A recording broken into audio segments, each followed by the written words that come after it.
comes right after Trump's comments on a 500% tariff levy on countries that are buying oil and uranium from Russia. Now, MEA has made it very clear, has not minced their words and driven the point home that we will have an India first approach, and they're committed to securing affordable energy from wherever they get it. To now weigh in on the comments, we are joined by Ajay Dua, the former Secretary, Ministry of India and Commerce Industries, joining in. Hi, Mr. Dua. Thank you so much. Good evening to you. Thank you for joining us.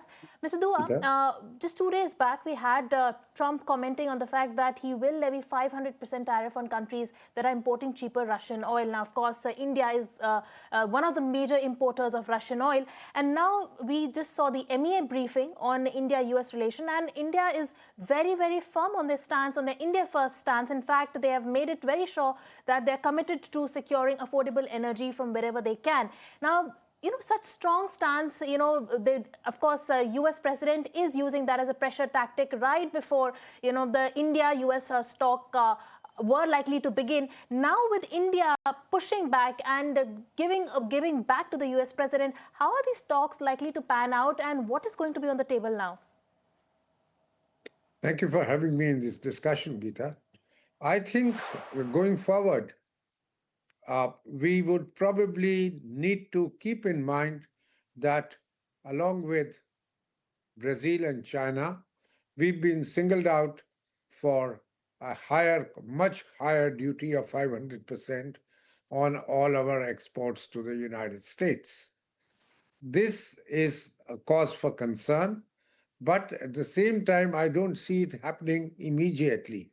What has been done is President Trump has proposed a bill to the Senate and the House of Representatives, which will probably go through there, and that thereafter the President of the US will be authorized to levy such a duty. It doesn't necessarily mean that these high duties would come into force immediately.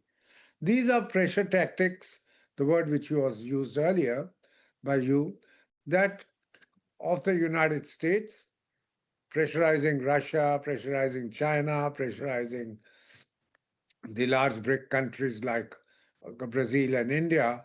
But he would need to be far more careful when it comes to actually implementing them.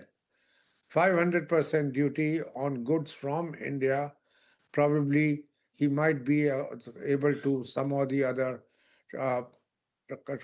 accept the situation about its impact on the US population. But a 500% duty on Chinese goods would absolutely kill consumption within the United States. And I don't think any president of the United States would ever take such a drastic step. One, because of its impact on the residents of the United States, and second, that it will invite such reprisals from China, which the US can ill afford. We have seen that Mr. Trump does propose it, then backs down, particularly when it comes to the strong powers like China and earlier Russia as well. So I'm not really too scared of that authorization of 500%, which he's likely to get unto himself. Mr. Dua. Having said that, I would say that moving forward, it could take some time now for the our trade talks, which started way back in February, 11 months almost over, for President Trump to sign. Because we understand that after the 6 rounds of negotiations, which have taken place thereafter, informal negotiations between the senior officials of the two countries, the proposals are ready and they have been submitted for approval to President Trump, who would, as we all know, he is one man who takes all the calls. Absolutely. Absolutely. Mr. Dua, having said that, I quickly wanted, your input on, how does India also effectively counter this entire US narrative with regards to tariffs on the fact that these oil purchases are strategically funding a conflict. Does the government have, concrete trade retaliation measures prepared according to you to counter this particular argument? I'm not sure if we have so-called, as they say, Plan B in action, a Plan B ready on how to react. But having said that, we have taken a stance, and I think we will continue to do so on saying we will source our oil from whatever sources are in our interest, our geopolitical interest, as well as affordability. We have taken a call and we are not being obstinate because in the month of December, we did reduce our oil imports from Russia considerably. In fact, today there's a statement from even Reliance, one of the larger importers of oil, Russian oil, saying that we have decided to wait and take a call from whether we should continue to buy the Russian oil. So the picture is that yes, we have kept ourselves the choice, but at the same time, we are being careful of the geopolitical situation, India's strategic interests.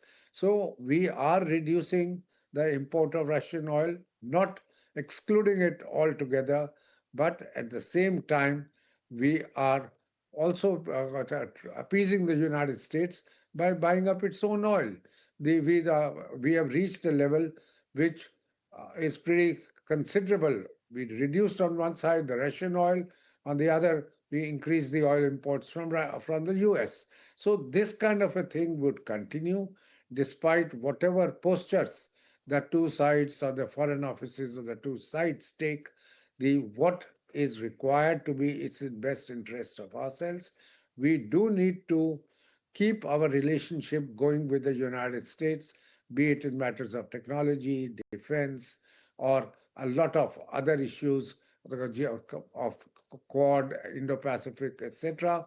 We are not going to be undoing what we have tried to do for 2 years, for 2 decades, since 2004 or 5, when we signed up this, when we started talking about the civilian nuclear agreement with them. So we would like to have a functioning relationship, a close relationship, but not at the cost of Right. saying that whatever the United States wants, we will give it. Right, Mr. Dua. Point taken. We'll get back to you, but we'll quickly first go and see what MEA had to say about the ongoing tariff war with the US, and we'll come back and we'll take more questions with you, sir. Sure. The bill that